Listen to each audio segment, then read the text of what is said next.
안녕하세요. 2310에서 수학 가르치고 있는 김영준입니다. 제가 오늘 준비한 영상은 저희 이번 연도에 시행을 치른 미사고 수학 1 중간고사 총평을 해보겠습니다. 세 줄 요약부터 가겠습니다. 첫 번째로 보시면 문제가 기본 개념에 충실한 것들만 나왔다. 정말 잘 냈고요. 그다음에 표현을 낯설게 준 게 조금 정말 좋았어. 표현을 낯설게 줌으로써 변별력을 갖춘 시도가 정말 좋았습니다. 그다음에 내신 공부는 수능 공부다. 제가 계속 어떤 영상이든 간에 언급을 하는 게 사실상 고2부터의 수학은 내신 공부를 수능 공부로 바꾼다기보다는 같이 병행해야 된다. 내신 공부를 하는 것이 수능 공부로 이어져야 된다라는 것입니다. 그래서 한 줄평을 요약하자면 개념에 충실하면서 이 문제집 같은 경우에는 이 시험지 같은 경우에는 세 문제에 몰빵했다라고 보시면 되겠습니다.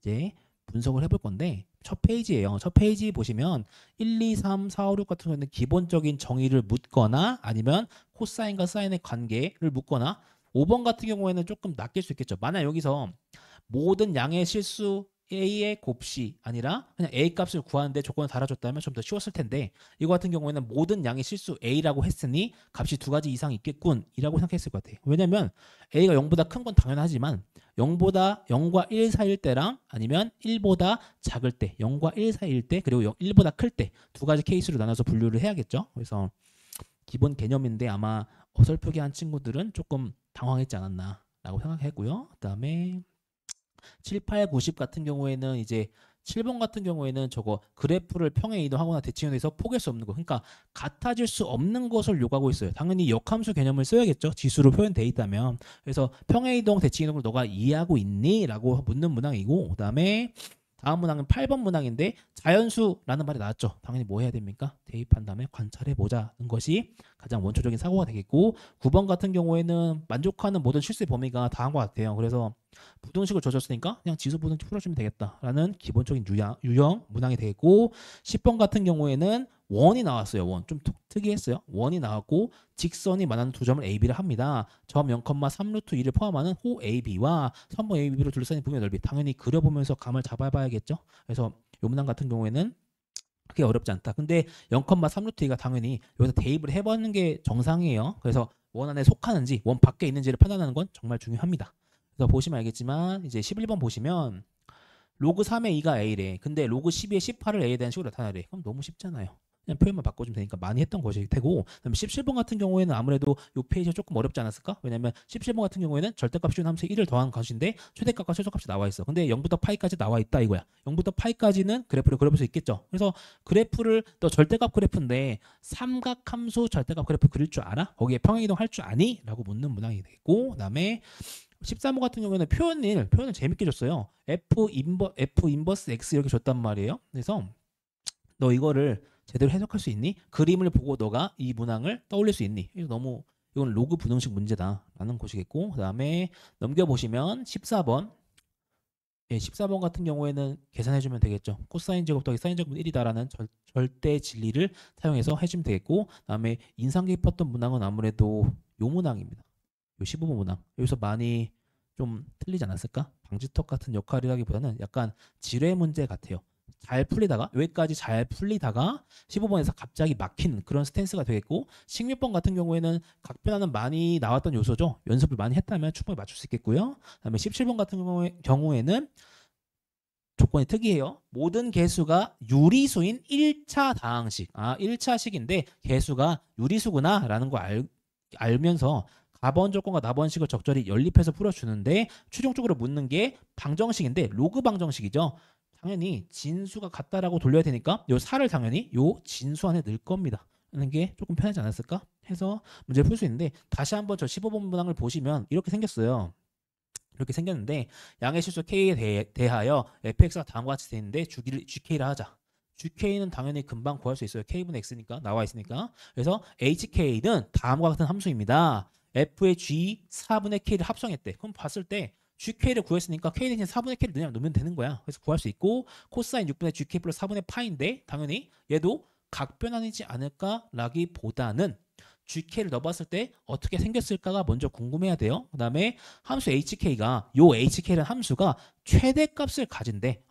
최대값을 가지면서 양수 알파의 최소값을 A, 함수 HK가 K는 베타의 최소값을 갖는 양수 베타의 최소값을 B라고 한대. 그럼 당연히 문제가 잘 짜여져 있는 게 뭐냐면 fx에 대해서 gk를 추론해 gk에서 정역을 살짝 바꿔서 표현을 바꿔 그 다음에 hk라는 새로운 함수를 정의한 다음에 너 이거 해석할 수 있는지에 대해서 묻고 있다. 그래서 문제가 잘 짜여져 있지만 이 문항의 출처는 어딜까요? 수능 특강입니다. 수능 특강은 아무래도 부교재를 쓰다 보니까 나온 것 같은데 수능 특강 문제를 그냥 숫자 하나 안 바꾸고 냈어요. 근데 묻는 것만 달라요. 묻는 것만.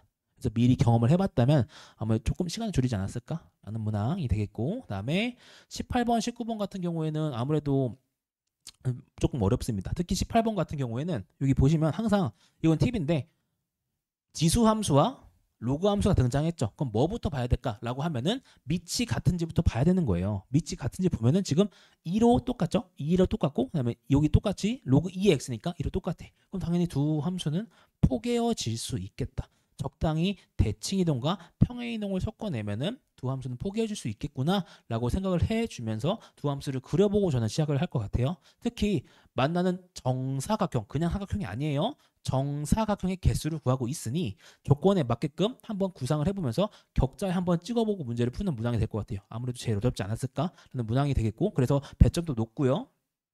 아무래도 만점 갈등급을 가르는 그런 문제지 않았을까? 요 문항은 좀 시간 투자를 좀 많이 해야 되는 거라서 그렇게 됐고 19번 같은 경우에는 표현이 집합으로 표현이 돼 있죠. 자기 자신으로 가는 함수 똑같이 얘도 자기 자신으로 가는 함수인데 너 이거 1대1 대응을 너 이해할 수 있니? 라고 묻는 고일 수학의 개념을 섞어주면서 역함수 합성까지 나왔죠. 사실상 고일 수학을 많이 썼다 라고 보면 되겠고요. 그래서 이것도 시간 들이면 문항을 풀 수 있겠지만 아무래도 이런 표현 자체가 낯선 친구들은 문제를 읽지도 않고 그냥 별표 치고 넘겼지 않았을까? 그런 문항이 될 것 같아요. 그래서 보시면 요 문항도 좀 특이했던데 보시면 6페이지거든요. 20번 문항인데 가, 나, 다, 라 각각의 함수가 주어져 있어요. 근데 그 중에서 총 8개의 그래프가 있는데 맞는 것을 나열해 보자는 거예요. 좀 독특했는데 사실 이거는 너무 꼼수가 보이잖아요. 그냥 시간을 잡아먹는 문항이에요. 근데 처음부터 빠르게 파악을 해보면 로그 2의 xy, xy는 2의 0제곱, 그러니까 1이다. 그러니까 뭐야? y는 x분의 1. 라는 거 금방 알 수 있고 이런 식으로 찾아낼 수 있고 그 다음에 나번 같은 경우에도 로그 연산할 수 있니? 다번 같은 경우에도 사인의 저 합이 이게 중요해요. 사인의 6분의 파이의 저거 t라고 바꾸면 xy가 곧 뭐가 됩니까? 근이 된다. 그래서 다번식 조건 찾는 데는 아마 조금 걸리지 않았을까? 다번이 가장 어렵다고 판단이 되고요. 라번 같은 경우에는 그냥 절대값이 혼자나면 1만큼 평행이동 한다. 아까랑 똑같은 문항을 묻고 있습니다. 라고 보시면 되겠고 그다음에 21번 같은 경우는 중요합니다. 이건 사실 제일 마음에 드는 문항이에요. 왜냐면 기울기가 마이너스 1인 게 나왔잖아요. 기울기가 여기 조금 얘기를 드리자면 기울기가 마이너스 1인 직선은 두 가지 특징이 있어요. 첫 번째로 합이 보존된다. 쌤 합이 뭡니까? 라고 물어보면은 x와 y의 합이 보존돼요. 살짝 여기서 x를 넘겨보면 x 플러스 y가 5로 보존이 된다. x와 y의 좌표 합은 항상 5로 보존이 되겠군 이라는 것이고 다음에 보실게 기울기가 마이너스 1 크기가 1이니까 뭘 떠올려야 되죠? 직각 이등변 삼각형을 떠올려야 된다라는 것이고 그래서 노골적으로 여기 루트 2가 보이잖아요. 1대1 때 루트 2를 쓰라는 것입니다. 라는 것이면 알겠으면 조금 쉽게 풀리지 않았나 라는 것이겠고요. 그 다음에 마지막 문항인데 이거는 그냥 부등식 문항이죠. 그래서 쉬운 문항이니까 넘어갈게요. 이제 기말고사 팁을 좀 드릴 건데 첫 번째로 침착하게 계산을 합시다. 침착하게. 이제 수열 문제들이 등장하고 귀납법 문제들이 등장을 할 텐데 침착하게 계산을 하는 연습이 필요하다라는 것이고 그다음에 연계교재는 사실상 필수예요. 수능특강 같은 경우에는 아무래도 수능 직접 출제 범위에 속한다고는 하지만 수능 특강은 가성비가 좋은 저는 엔제라고 생각을 합니다. 그래서 꼭 풀어보셨으면 좋겠고 그다음에 항상 말씀드리는 거지만 시험이니까 시간 관리하셔야 돼. 그러니까 저 같은 경우에는 주간식 쉬운 문제들부터 풀 겁니다. 서술형 문항들부터 좀 쉬운 것들부터 풀고 그 다음에 객관식 빠른 거 다 쳐낸 다음에 별표 친 것들 생각이 좀 필요한 문항들에 대해서 시간을 몰빵 소진하는 것이 시험 전략이지 않나 싶습니다. 그렇고요. 그다음에 저희 학원에서 제공하는 것은 다음과 같아요. 시간 관리를 해내기 위해서 실전 모의고사는 10회 정도 제공을 합니다. 그다음에 저희 학원에서 제일 중요하게 생각하는 게 1대1 클리닉을 제공해야 된다. 제가 직접 시행을 합니다. 그다음에 세 번째로 말씀드릴 게 이제 문제를 해석하고 그 문제 선지나 지문을 올바르게 읽는 훈련을 저는 제공합니다. 예, 훈련을 하는 것을 제공하고요. 그다음에 분석은 여기까지 마치겠고, 이제 뭐 저희 사진이죠. 저희 사진이고, 수학은 언제나 저희 2310에서 한 번쯤은 들어보셨으면 좋겠습니다. 네, 감사합니다. 그다음에 저희 학원 QR 코드인데 찍어 보시면은 이제 저희 학원에 대한 정보를 알 수 있으니까 한번 찍어 보시길 부탁드립니다. 네, 분석은 여기서 마치겠습니다. 감사합니다.